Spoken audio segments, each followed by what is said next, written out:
Proverbe, chapitre 7. Mon fils, retiens mes paroles et garde avec toi mes préceptes. Observe mes préceptes et tu vivras. Garde mes enseignements comme la prunelle de tes yeux. Lis-les sur tes doigts, écris-les sur la table de ton cœur. Dis à la sagesse, tu es ma sœur, et appelle l'intelligence, ton ami, pour qu'elle te préserve de la femme étrangère, de l'étrangère qui emploie des paroles doucereuses. J'étais à la fenêtre de ma maison et je regardais à travers mon treillis. J'aperçus parmi les stupides, je remarquai parmi les jeunes gens un garçon dépourvu de sens. Il passait dans la rue près de l'angle où se tenait une de ces étrangères, et il se dirigeait lentement du côté de sa demeure. C'était au crépuscule, pendant la soirée, au milieu de la nuit et de l'obscurité.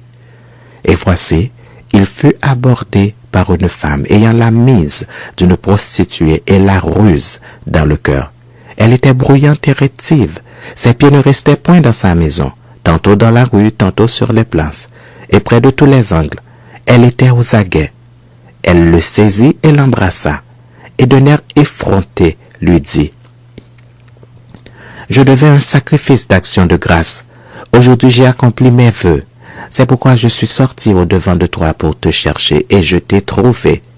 J'ai orné mon lit de couverture, de tapis de fil d'Égypte. J'ai parfumé ma couche de myrrhe, d'aloès et de cinnamome. Viens, enivrons-nous d'amour jusqu'au matin. Livrons-nous joyeusement à la volupté. Car mon mari n'est pas à la maison. Il est parti pour un voyage lointain. Il a pris avec lui le sac de l'argent. Il ne reviendra à la maison qu'à la nouvelle lune. » Elle le séduisit à force de paroles. Elle l'entraîna par ses lèvres doucereuses. Il se mit tout à coup à la suivre, comme le bœuf qui va à la boucherie, comme un fou qu'on lie pour le châtier, jusqu'à ce qu'une flèche lui perce le froid, comme l'oiseur qui se précipite dans le filet, sans savoir que c'est au prix de sa vie. Et maintenant, mes fils, écoutez-moi, et soyez attentifs aux paroles de ma bouche. Que ton cœur ne se détourne pas vers les voies d'une telle femme.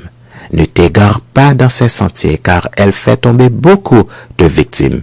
Et ils sont nombreux, tous ceux qu'elle a tués. Sa maison, c'est le chemin du séjour des morts. Il descend vers les demeures de la mort.